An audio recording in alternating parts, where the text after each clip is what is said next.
The radical left has launched what can only be described as a domestic terror campaign against American innovation and progress. Just look at what's happening to Tesla and Elon Musk. In Montreal, leftist activists vandalized a Tesla dealership, part of an escalating pattern of violence against Musk companies. Why? As Musk himself told Sean Hannity, the reason that we are seeing this extreme amount of hatred and violence is because we are actually succeeding in getting rid of corruption and waste. Think about that. They're targeting Tesla not because it's failing, but because it's succeeding. Meanwhile, Attorney General Pam Bondi is responding to the alarming rise in swatting incidents against conservative influencers, as Press Secretary Leavitt called out Governor Tim Walz for actually rooting against an American car company. This is the modern left actively working against American success. And while leftist mobs are aging our society with their attacks on innovation, you don't have to let your skin show signs of their stress. A groundbreaking 2024 study shows that collagen dramatically improves skin health, with women reporting fewer wrinkles and firmer skin. This multi-collagen formula I use has 5 key types from 4 sources, exactly what you need to fight back against the visible aging these radical times inflict on patriots. It blends perfectly into your coffee while watching our reports on Tesla dealership attacks. So don't let the left's destruction reflect on your appearance. Protect American innovation and your skin. Get 51% off at healthwithgary.com. It is linked down below. I mean, look at my skin, right? Isn't that beautiful? Okay. With this just in, check this out. President Trump to sign an executive order commencing the closure of the U.S. Department of Education. That just in from the USA Today. And then we have this from Pam Bondi responding to the recent rise of swatting incidents against conservative influencers. Juanita Broderick and Owen Schroyer both getting swatted, the most recent swatting attempts on their livelihood. So let's listen to what Pam Bondi's saying. The rise in these swatting incidences, these are conservative personalities, often radio hosts, influencers. They're getting these calls where police departments are coming in a bit of a SWAT raid, armed, ready to go, because they've been told there's some type of violent incident taking place at that person's home. It is designed, it appears, to create a really tense situation between an innocent person and law enforcement. And it's on the rise. There's been dozens of these over the last week or two. Is this something that you're looking into at the Department of Justice? We are looking into all of these swatting investigations. Will, these investigations are so important because they are not practical jokes. They are meant to terrorize the individuals within the homes, and they risk the lives of law enforcement officers. Can you imagine a family sleeping in the middle of the night and police officers banging on your door, thinking that a violent crime is being committed within the home when a family is sleeping? There could be violence on both ends of that. They're extremely dangerous, and at the Department of Justice, we take these very, very seriously. We were talking about those today, too. I woke up this morning and I saw the post from Owen Schroyer from InfoWars, the closed-circuit camera footage of him outside his home, guns drawn on him, simply wearing his shorts. I mean, I could only imagine the terror going through his home. This appears to be some of the footage. They don't show him, though. I didn't see him in the footage. And then Juanita Broderick, of course, she posted the same absolutely insane stuff happening. Why? Because they want to try to scare us and shut us up. Well, we're not going to shut up. And Lee Zeldin, loving the exceptional partnership the EPA has had with Elon Musk and the entire Doge team to pursue every efficiency possible as we end wasteful spending practices. Here he is on Fox Business. We couldn't have been.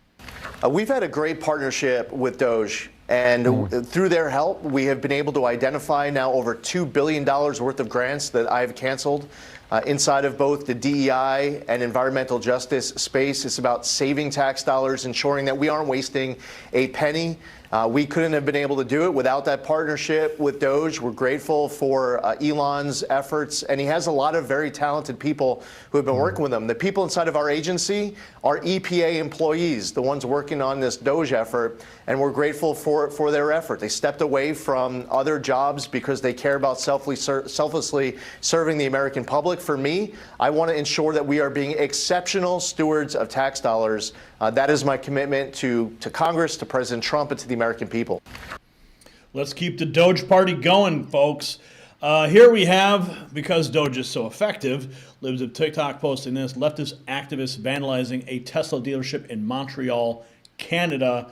Video from Rebel News Online. Hey everybody, I'm currently at Tesla dealership in Montreal, and as you can see behind me, this is what happened this morning. There is two activists who came here to throw paint, the pink paint at the Tesla dealership. This is the first attack against Tesla here in Canada. So I will have my full report coming soon. Stay tuned. Absolutely disgraceful. The left can't win, so they just go on the attack. Here we have the Megyn Kelly show. This is a low-level form of domestic terrorism. Rich Lowry and Charles Cook, an unhinged leftist Trump response, includes Tesla vandalism and Tim Walz's absurdity. Let's check it out. Fix the side of a Tesla car. Some people are throwing Molotov cocktails at the Tesla vehicles. And again, we've seen even vehicle dealerships targeted. This is Elon Musk is quickly becoming the left's favorite target, even more so than Hitler, fascist, orange man, bad Trump. And what we're seeing now is some Democrats sound awfully close to defending those attacks on Tesla and the dealerships. You know, they're smart enough not to say that explicitly, but they're sounding awfully close. Before I get to Walz, here's left-wing operative and Hillary Clinton BFF Neera Tanden versus Scott Jennings on CNN last night. And that's the American left right now. It is one angry mob after another willing to take things into their own hands, up to and including keying, firebombing, and otherwise vandalizing cars and car dealerships and charging stations. It's outrageous. So when they do it to a Tesla dealership, it's really bad. But when they do it to the halls of Congress, we should pardon them. Is that your position? Oh, whoa. Really? You're going to go ahead and you're going to compare this to January 6th? Seriously? They have nothing left. Let's keep going. No, I've never. I don't Are we okay with the January 6th I know you haven't been around for a while, so let me educate you about my position about January the 6th. I'm so sorry. Let me educate you. So let me educate you about my position. You want to attack me? Let me finish it. Let me finish. Let's do this January 6th and then near. I'm sorry you're getting emotional. I'm sorry you're a condescending person who hasn't been paying attention to what I do. I have repeatedly, just like my friend Ashley here, said that no violence in our political system is acceptable. But this right here, what's going on with a guy who helps our country, who runs successful companies, who doesn't have to be doing this, and now one of his companies is under systematic terroristic threat and violence all over the country, and people seem to be laughing about it or fine with it.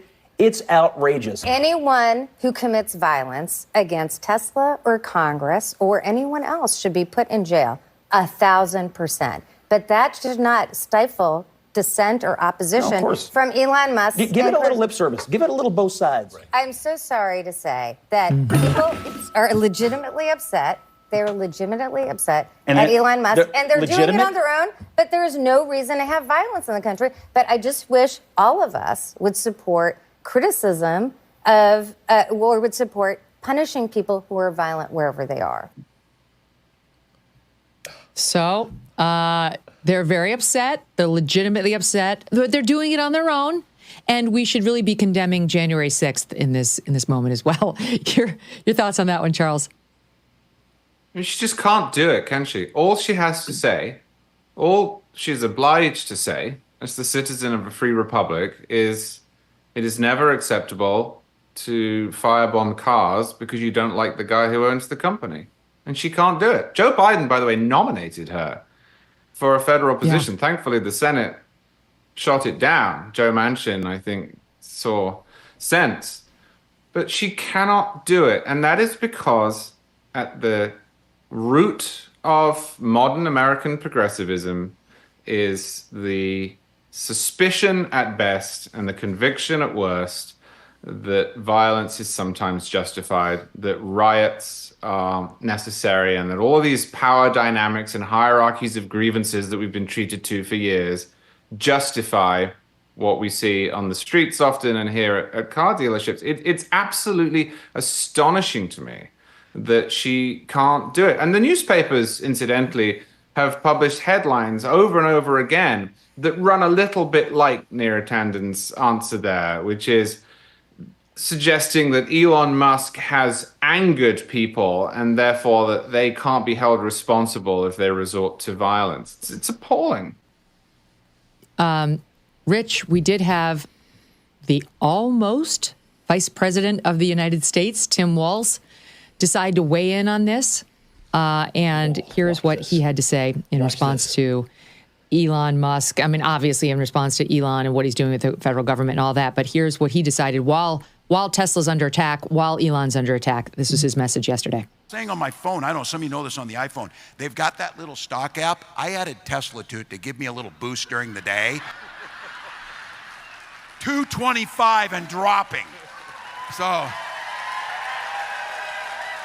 and if you own one, we're not blaming you. You can take dental floss and pull the Tesla thing off, you know, and take out, just telling you.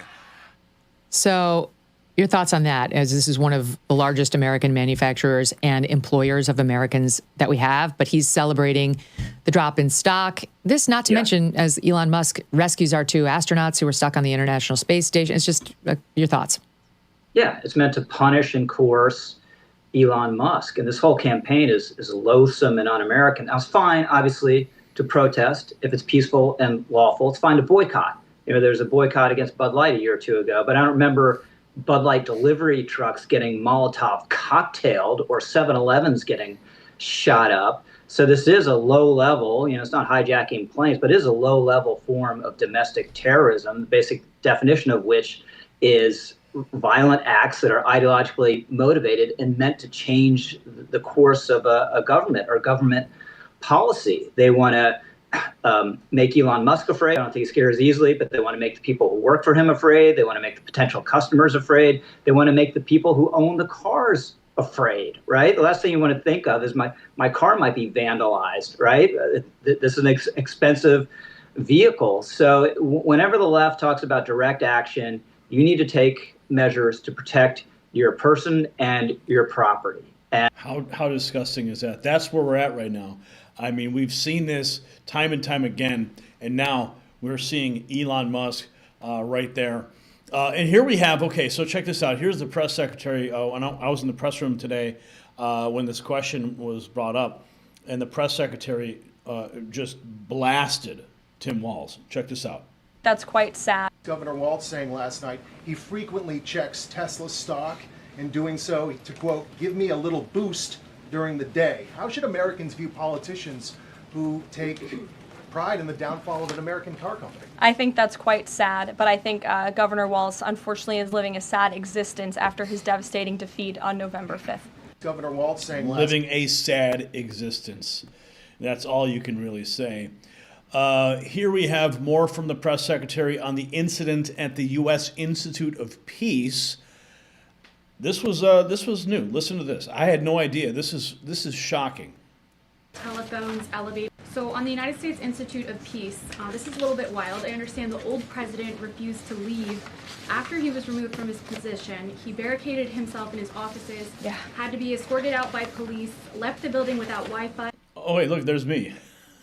There's me right there in the back. Sorry.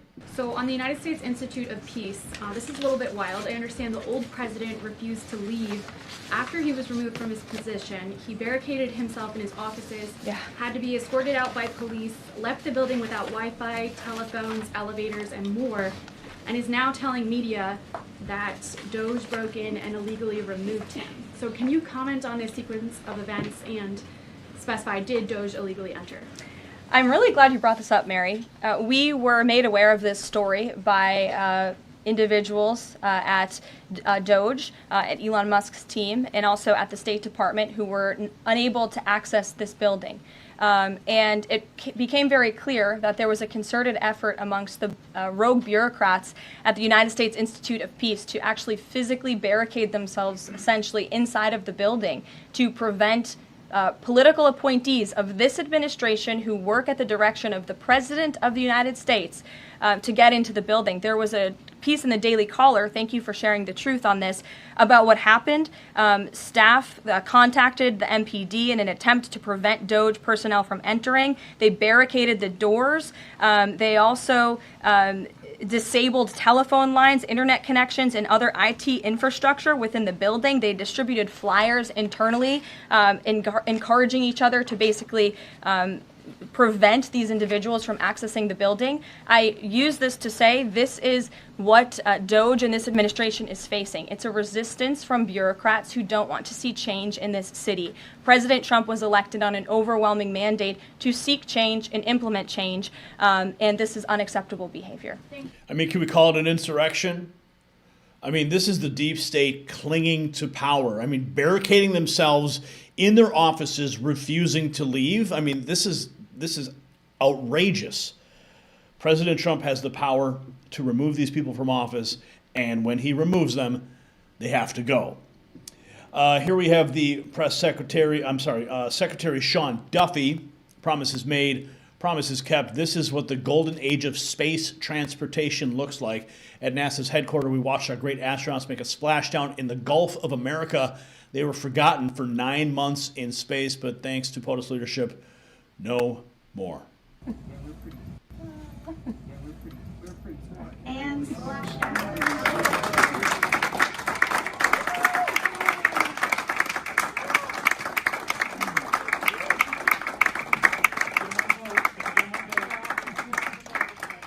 And those astronauts are safe now. Why? Because of Elon Musk and his innovation. The same man whose Tesla dealerships are being firebombed and vandalized, and just innocent car owners are driving around and worried that their cars are going to get destroyed or even keyed or firebombed themselves while they're driving because some radical leftist doesn't like what Elon Musk, or this really the narrative they're being programmed by the Soros activists, by people online, and all these groups that are just pushing this hatred towards Elon Musk. Why? Because these activist groups are funded, a lot of them, by Soros, by the Open Society Foundation, who gets their money from USAID. It gets funneled out and pushed out throughout the country, and then their money train is getting dried up. So these are the last gasps of those activist groups who are freaking out, and they're putting out their marching orders to attack Elon Musk everywhere. It's crazy. But the man is literally saving lives that Joe Biden left in space. I mean, Joe Biden left astronauts in space. What the hell? My goodness. Okay. We've got more. Let's take a look. Okay, so here's Elon Musk himself. This was at the White House. I had just left to do the show maybe about an hour or so beforehand. If I had hung around, man, I could have had a nice conversation with Elon Musk. But here we have Elon talking with Sean Hannity. I think they're getting desperate because, I mean, the reason we're seeing this extreme amount of hatred and violence is because we're actually succeeding in getting rid of corruption and waste. If we weren't succeeding in getting rid of corruption and waste, they wouldn't care. But we are succeeding.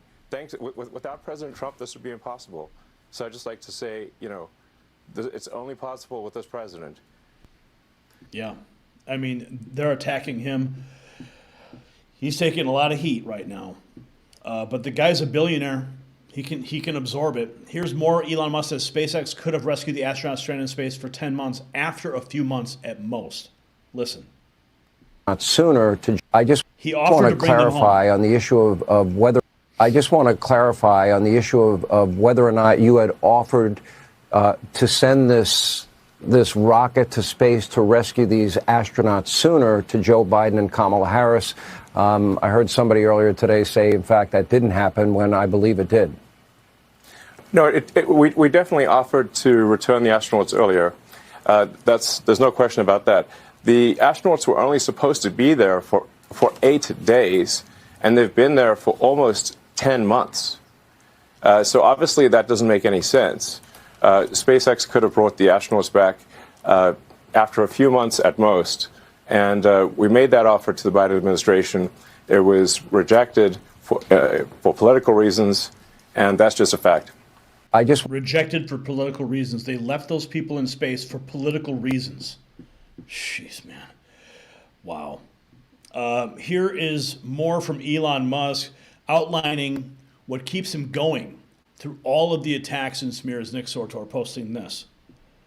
To me, the average American makes $66,000 a year.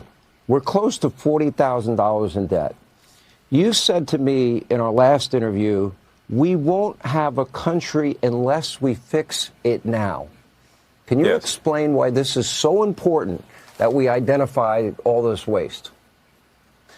Yes, the government the government waste and fraud is so high that it's causing a $2 trillion annual deficit. So that's $2,000 billion of waste and fraud that's happening, and the cost of our debt has gotten so high that just the interest payments on the debt exceed the entire military budget, and it was just growing out of control. So the country was going bankrupt. It's just, a country is no different from a person. If a country overspends and doesn't spend wisely, just like a person, a country will go bankrupt. So the reason I'm here is because I'm very worried about America going bankrupt due to the corruption and waste. And if we don't do something about it, the ship of America is going to sink. And we're all on that ship. And this may be a message to, people out there who have, are wealthy, have a lot of means, or control companies. It's like, just remember, we're all in ship America here. If your company is not going to exist if the ship of America sinks. And we should do everything we possibly can to ensure that America is strong for far into the future. And all he wants to do is ensure America's stability, ensure that businesses can continue to flourish. And he's being punished for it. And what's wild is that, remember how much they attacked Donald Trump? It's like they've completely shifted their focus to Elon Musk. And like he's right there in front of Trump taking all the bullets, and Trump is now signing executive orders, executing all this executive authority, and Elon Musk carrying out the business of Doge and finding all this waste, fraud, and abuse. And then again, he's on the front line taking the hits, and he's such a visible character. And because he's got billions of dollars, he's the richest man in the world. All these companies that have storefronts. I mean, Tesla dealerships are everywhere. Oh, he's an easy target, and he's handling it quite well, I would have to say. Okay, let's keep going. We got more to dig into. Okay, so this is the full clip that we played with Megyn Kelly. I don't think we need to play that again. MSNBC guest claims the astronauts were never really stranded. What? Turns out MSNBC owner, NBC, just days ago admitted they were. Here's Alyssa Ellis, who also admitted that they were stranded. PBS, Time, Washington Post, Live Science, ABC, Al Jazeera, BBC, and Fox News. Problem with the space. Let me just talk to that a little bit. There was the idea that the astronauts were stranded up there. If you're an astronaut, right, this is what you live for. You pray to be able to be chosen for a mission and going up into space. And there was the problem with the space liner, with the Boeing, but they could have at any time, NASA could have done something to try and retrieve them, and they didn't need to, right? Because there's a cycle of, there were already two astronauts up there that had come up on this capsule. That capsule was still attached to the mission, and NASA decided it would be better just for the normal logistics to leave them up there for longer. And as the astronauts themselves said, it's like they loved being up there. So, it's like if you're a space nerd, as they are and I am, it's like being sent to Hawaii for a 1-week vacation and finding out, no, actually you're going to be able to spend, 8 months here or 10 months there.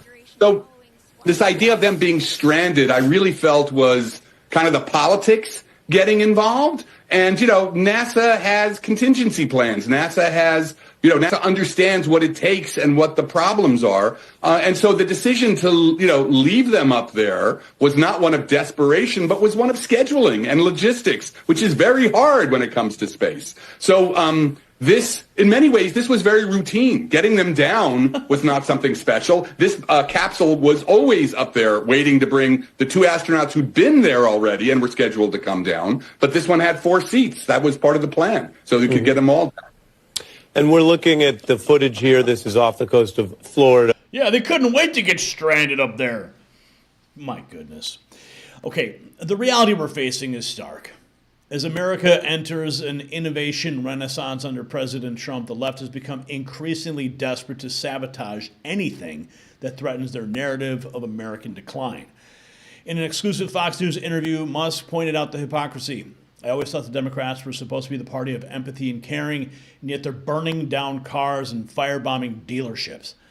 Meanwhile, the mainstream media is actively covering for the violence. When MSNBC's Neera Tanden tried to equate these terrorist attacks with January 6th, Scott Jennings tore the bark off of her, leaving her so rattled she dropped her coffee mug.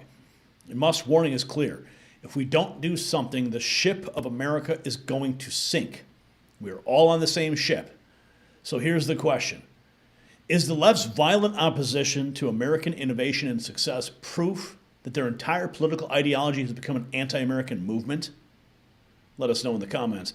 And show your support for American innovation with a Next News shirt or a hat, or even the MAG Avengers hat, t-shirt featuring Elon Musk and Ron Paul. Grab one. And when I see you on the street, we'll take a selfie and we'll post it to the channel and you'll be world famous.